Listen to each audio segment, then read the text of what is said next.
Estamos aqui na Bradesco Esportes FM, a rádio do seu esporte, e agora falando com um zagueirão. Trata-se de Fernando ou Fernando Matos, como você preferir, ex-zagueiro do Vasco da Gama e também que jogou na equipe do Flamengo. Fernando, queria agradecer sua participação aqui na Bradesco Esportes FM, a rádio do seu esporte. Para começar, gostaria que você falasse um pouco pra gente como é que foi para você ter jogado nessas duas grandes equipes do futebol brasileiro. Meus cumprimentos a todos os ouvintes da Bradesco Esporte. Para mim foi uma honra muito grande, né? A metade da minha história esportiva está ligada ao Rio de Janeiro e uma grande felicidade poder ter vestido e honrado essas camisas tanto do Vasco quanto do Flamengo. E são passagens realmente muito importantes na mina vida, onde obtive títulos em ambas as equipes. E o acho que eu mais guardo assim de recordação é o respeito que eu adquiri, tanto por parte dos torcedores do Flamengo quanto do Vasco. Apesar de ser a grande rivalidade do Rio, o fato de eu ter jogado em ambas as equipes e ter conseguido títulos, acho que me fez ser bem visto por todos. Agora é interessante, né? Porque é um seleto grupo que consegue ser bem visto pelas duas torcidas, né? Você já parou para pensar nisso, né? Temos talvez o zagueiro Fernando, o outro Fernando, né? Mais recente. Temos pouquíssimos atletas que conseguiram ir bem dos dois lados do muro, digamos assim. E você tá nesses atletas. Você já parou para pensar nesse tipo de situação? E como você conseguiu essa proeza? Eu acredito muito no profissionalismo do atleta, né? E foi dessa maneira que eu construí a minha história no futebol. Eu sou o tipo de atleta e sou contra esse tipo do clube, quando você é contratado por determinada equipe, dizer que é o clube do coração, que é a minha segunda pele. Eu acredito muito no profissionalismo e honrar aquilo que você se compromete. E a partir do momento que eu criei uma história no Vasco, e fiquei lá por 3 anos e meio, ganhamos quase tudo numa época fantástica, né, no Vasco da Gama. Depois eu fiquei 1 ano e meio no Flamengo, nós fomos campeão da primeira Copa Brasil do Flamengo, tive a honra de fazer o gol do título, e por atitude profissional e honrar aquilo que eu faço, talvez seja dessa maneira que o próprio torcedor avalia a minha performance no clube. E não pelo lado da paixão do torcedor e da rivalidade que existe entre as torcidas, que deveria ser saudável. E eu acho que o atleta tem que ser por aí, né? Tem que levar a vida dele pelo lado profissional. Porque a partir do momento que você cria esse laço, e que não é saudável, você dizer que aquilo é a sua segunda pele, que você é Flamengo, você é Vasco, aí você se transfere para outro clube, o próprio torcedor do outro clube já te vê com outros olhos. Então não, eu honrei a camisa do Vasco, enquanto estive lá, tentei fazer sempre o meu melhor, assim como quando estive no Flamengo, procedi da mesma maneira. E felizmente eu obtive êxito de conquista nas duas equipes. Agora é interessante que um dos nossos convidados aqui da Bradesco Esportes FM nessa semana citou seu nome como um dos melhores zagueiros daquela época, né? Citou e disse que você foi muito bem naquela época e conseguia ter uma certa qualidade dentro de campo mesmo sendo zagueiro. Queria que você comentasse esse tipo de situação, né? Seu nome é lembrado e queria que você relembrasse como é que era para você ali atrás, tinha que ser técnico, tem que dar chutão, como é que é ser um zagueiro? Bom, então, felizmente, foi minha terceira equipe, né, no profissional. Eu comecei na Portuguesa Santista com 13 anos, fui profissionalizado aqui na Portuguesa Santista, que é onde eu resido, em Santos, e aí com 20 anos eu me transferi para o Santos, já conquistando nessa primeira etapa da minha vida um título paulista.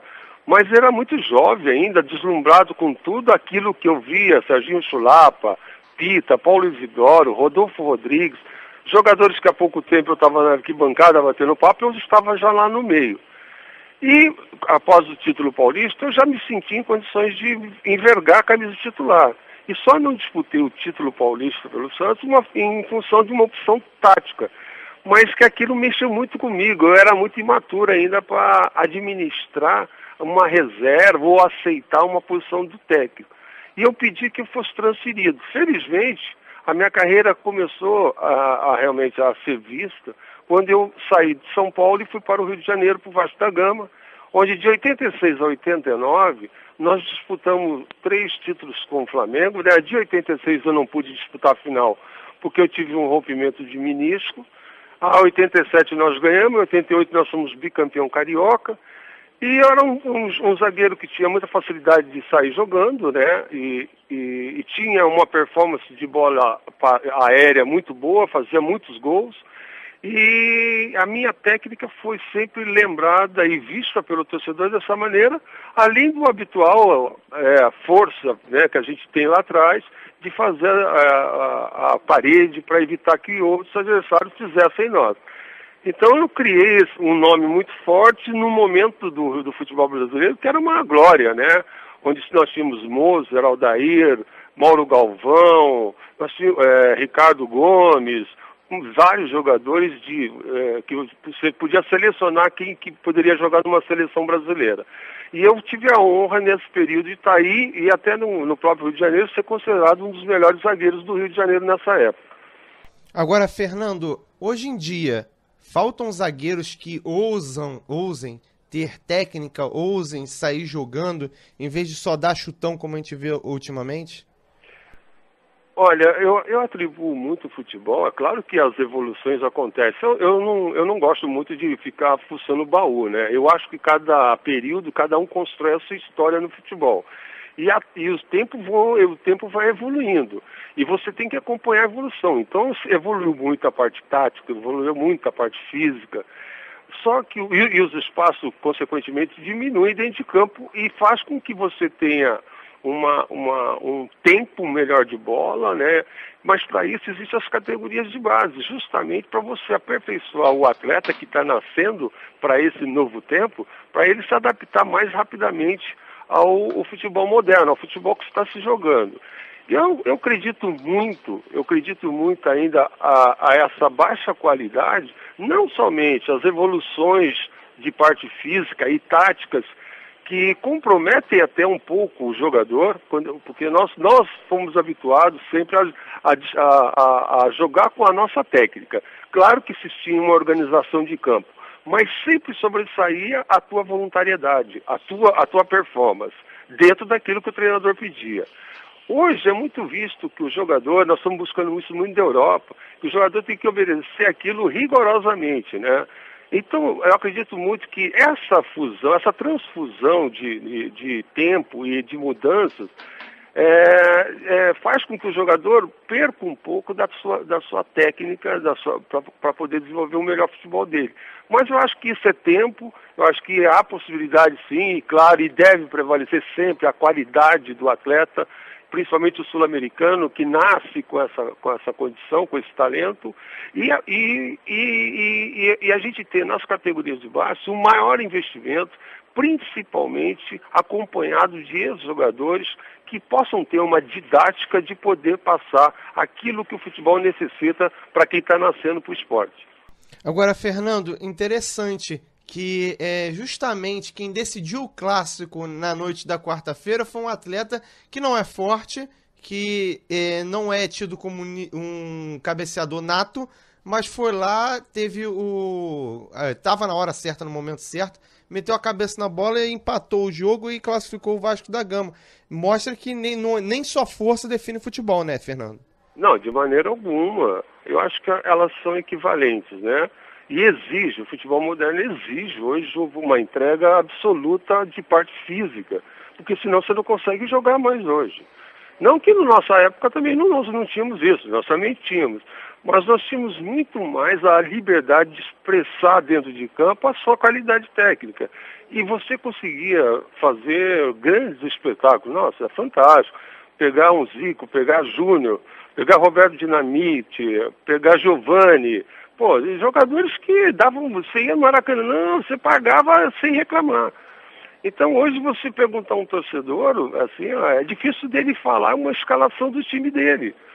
justamente por essa falta do ídolo, da equipe, do cara saber decore e salteado quem é a equipe deles, por uma performance de campo. Isso está faltando muito ao nosso torcedor.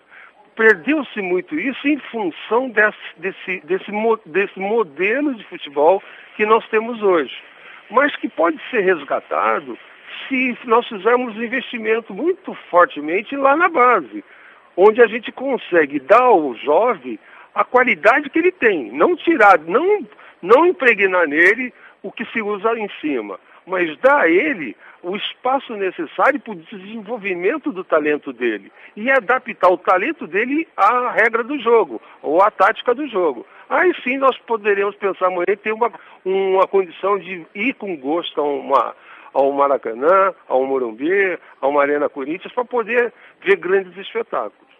Então, na sua opinião, vamos supor, tivemos nas oitavas de final da Copa do Brasil um Vasco e Flamengo, um jogo entre Corinthians e Santos e também uma partida entre Palmeiras e a equipe do Cruzeiro, teoricamente clássicos.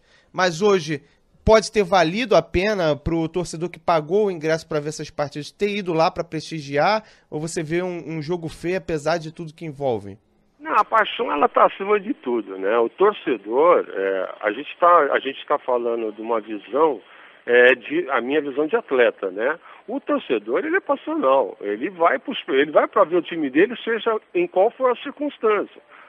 O que nós estamos abordando aqui são etapas de décadas de futebol. Na minha década se tinha muito mais a qualidade técnica, sobressaía muito mais a qualidade técnica do jogador. Hoje, nessa nova evolução do futebol, e isso hoje se vê muito em programas televisivos, treinadores buscando informações, que eu acho que o treinador tem que sim, que está se modernizando, buscando novos caminhos para o futebol, aprendizado. Acho que nunca é demais aprender, mas não perder a essência daquilo que é acho que a nossa maior grandeza, que é o talento. A gente tem que adaptar o que nós temos de conhecimento, tanto aqui ou fora do país, principalmente os nossos treinadores, ao talento do jogador. E não pegar o talento que é um jogador e se adequar a ele a uma função tática, que aí você mata o jogador. Nós não temos essa cultura ainda. Claro que tem que haver uma mudança, mas essa mudança não pode ser gritante ao ponto de você limitar um atleta com potencial a uma marcação ou uma posição tática que possa eventualmente prejudicar não só ele, mas a sua própria equipe. É interessante, né? Porque isso, de certa forma, acabou acontecendo, por exemplo, com o Jorge do Flamengo na partida dessa quarta-feira. É um atleta altamente ofensivo, de qualidade ofensiva, que só subiu no ataque, se eu não me engano, uma vez durante todo o confronto. Agora, Fernando, falando especificamente das duas equipes que você jogou aqui no Rio de Janeiro, depois a gente chega no Santos. Até onde você vê que pode chegar a equipe do Flamengo hoje e a equipe do Vasco da Gama, que a gente não consegue entender como ganha todos os clássicos, ou pelo menos faz bons jogos, e chega no Brasileiro, perde 3 pro Goiás? Olha, o futebol não é matemática exata. Não existe, nunca existiu, e talvez seja esse a grande paixão da bola.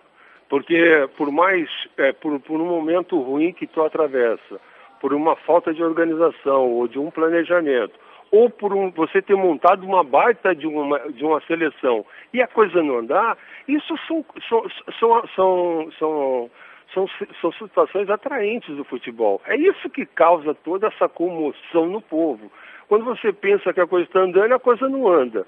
E o que nunca vai se mudar é a tradição, nunca vai se mudar, é uma história construída por Vasco, por Flamengo, pelas grandes equipes. Isso nunca muda. Então nós, na verdade, nós somos passageiros por lá, e que você tem que, dentro da tua passagem, dentro do teu capítulo de história nessa grande equipe, construir a sua história da melhor maneira possível. É dessa maneira que eu vejo o futebol. E mas assim, eu tive época no Vasco de a gente ficar 5, 6 jogos sem ganhar. E depois nos tornarmos campeões. E aí isso acontece na bola. Isso acontece no futebol e isso é que traz a paixão do torcedor. E essa áurea que existe por fora, que principalmente no torcedor do futebol brasileiro, das brincadeiras, da gozação, isso é a coisa mais saudável do que possa existir. E é isso que a gente tem que continuar. Então, por mais que a gente vê hoje um Flamengo, vê um Vasco da Gama, e que eu acho que a coisa mais errada que existe é comparar histórias. É querer comparar o 10 do Flamengo hoje com o Zico. É querer comparar hoje um 10 do Vasco com o Roberto Dinamite, com o Romário. Pô, sabe, é um desrespeito, não só a quem foi lá e escreveu sua história, como quem está lá agora e está escrevendo a dele. Então, que se permita cada um escrever a sua história na sua agremiação. E, lamentavelmente, essa história pode ser feliz ou uma história que não pode ser muito feliz.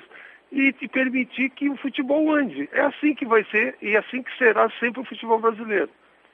Agora, Fernando, no meio dessa história, esse Vasco se recupera ou ele está mais caminhando para cair? Então, assim, estatisticamente, a situação do Vasco é grave, e por estatística, né?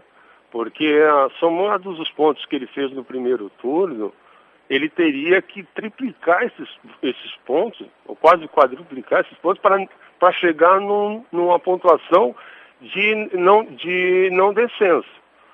Então, assim, agora com a chegada do Jorginho, do Zinho, levantar a moral da equipe, isso já pôde se perceber, e eu conheço o Jorginho, conheço o Zinho, trabalhei com eles, torcer para que esse time resgate essa autoestima, essa vitória em cima do Flamengo traz uma autoconfiança, e aí pegar junto com que o Jorginho é uma pessoa fantástica para isso, organizar, fechar o grupo e começar uma campanha dentro do próprio grupo de alta performance, de buscar o máximo deles, botar o objetivo e tentar tirar o máximo dele e contar com a sorte também, que no futebol isso prevalece.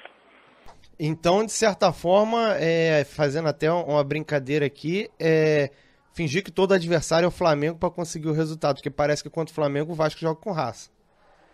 Não, cara, assim, é difícil por torcedor enxergar